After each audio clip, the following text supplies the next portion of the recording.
Okay, so today I'd like to talk to you about disappointment. I'm going to give you like a little bit of context, but I'm feeling better today, but yesterday I felt a huge degree of disappointment in myself, how I perform, and it kind of bled into a lot of areas of my life.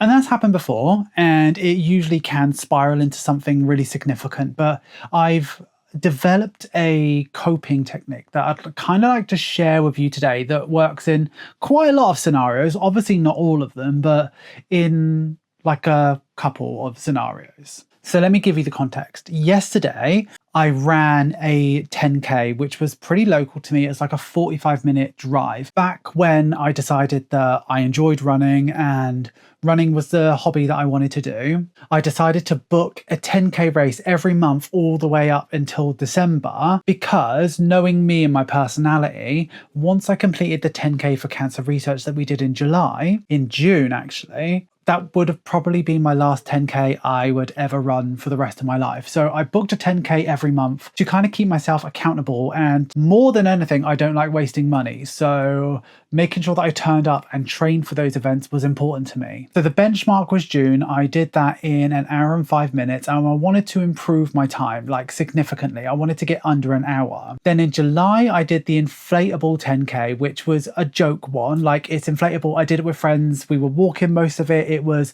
fun, and it was the hottest day of the year as well. So we did that in about 2 hours. But this 10K was supposed to be my first 10K where I took it under an hour. And I built this training plan. It was a 9-week plan. I never missed a session. I did strength and conditioning. I did hill starts. I did tempo runs. Honestly, I did 14K runs. Like, the amount that I was running on that training plan is more than I've run in my life. But I really, really stuck to it. And I really felt like I really did a good job. I felt my fitness improve. I just felt like I was doing a really good job. And I went into the race yesterday really confident that it was going to happen. I did a load of research on the race as well. I knew that it had like quite a lot of elevation, but I didn't really know what that meant. Obviously, I know what elevation means, but like, what is elevation? Do you know what I mean? Like, when someone says it's 168 meters of elevation, does that actually mean anything? Like, to me, now I know what that means. I started filming a vlog for it to say, this is how the race went. It was really good. Let me talk to you about this race, right? First of all, it was so hot. It was such a warm day.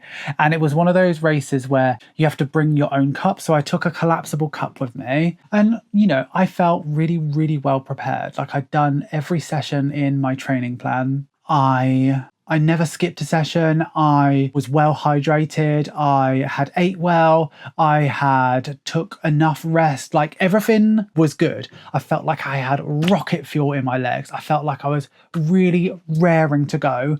And I felt like it was going to be a really good race. So we started, and it was very rural, right? We started and we immediately went down this really steep hill. That's when I knew I'm going to have to go up this hill at the end of it. And this hill was almost vertical. Like, I'm not even joking. The first 5K went quite well, but then it got rapidly more and more uphill, and I had to take a walk break. And this walk break was up the whole hill, and it took probably about 15 minutes to get up this hill. Honestly, I feel disappointed. Well, I felt disappointed at the time that I had to walk up that hill, and I could see by my watch that I wasn't going to do it in under an hour, and I immediately felt disappointed in myself. It was just too much for me. Maybe my fitness just isn't quite where it was. Maybe the conditions of the day, maybe it was too warm for me. Maybe I wasn't hydrated as I thought I was. There could be a load of situations where it wasn't quite right for me, but I just couldn't run up that hill. It got to the point where I was running so slow that people who were walking were overtaking me. So I was like, do you know what? I'm going to walk. And I got up that hill faster because I walked. But I just felt so disappointed. And then all of a sudden, it was loads of downhill, and I made up time and it was all good. And then all of a sudden, I had to tackle that big hill back up again. And it was brutal. I saw a lady like nearly pass out. She needed to get help. Like, it was a really, really hot day. I don't think people really were going for PBs on that day.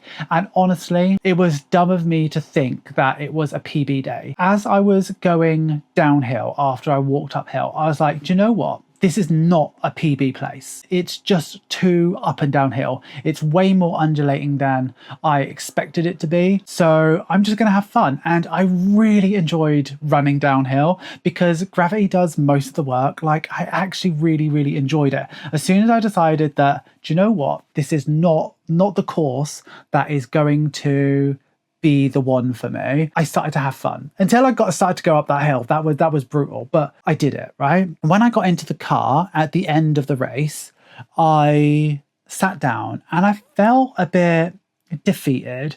I felt a bit disappointed. Well, I felt a lot disappointed in myself because it was like chip time. So let me show you. I'm not wearing the pants, sorry. So here's my like number here.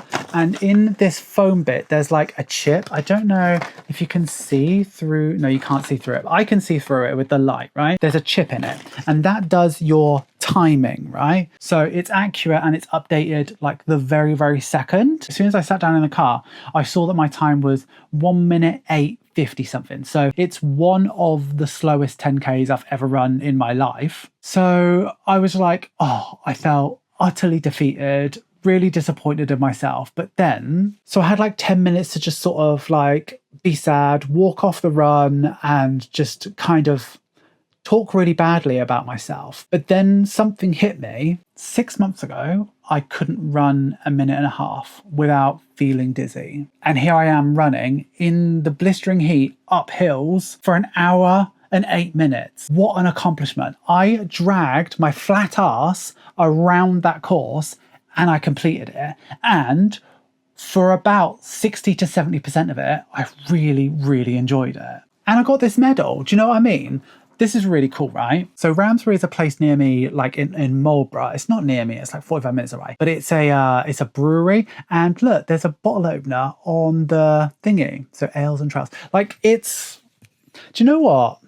I felt so disappointed in myself that I didn't even put this on. So this is the first time I'm putting it on. There you go.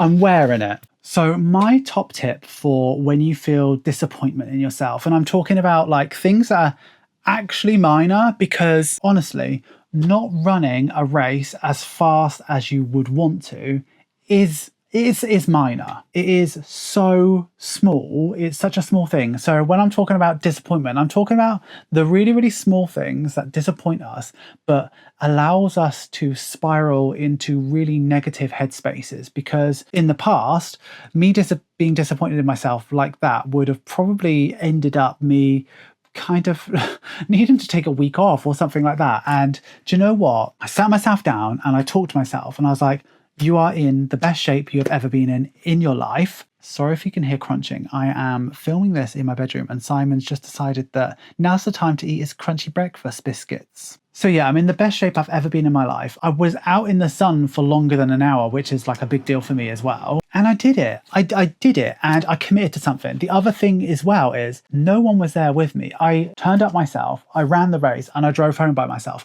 No one was cheering me on. Nobody was there like in spirit. Nobody really knew about it or anything like that. Nobody was there at the finishing line to say well done or anything like that. I did it all by myself for me and I bloody did it. As I was climbing up that hill, I was like, this is way worse than the one that I did in Salisbury. I reckon if I was doing the one in Salisbury, I'd get that under an hour. And I've got a 10K in like 4 weeks time that is pure flat. It's the Cheltenham one. So it is really, really flat. I think I might do that one. And if I don't, I'm not going to be disappointed because it's about getting round. It's about having fun and enjoying it because that's why I've done it. I've taken up this hobby because it makes me feel good about myself, makes me be fitter, it improves my body, it improves my relationship with myself, it improves my mental health. There is no downside to running other than when you're actually running and you start to question, do I even like this at all? And I'm sure everybody does that. I'm going to stick with running. It's going to make me feel good. But what I want you to do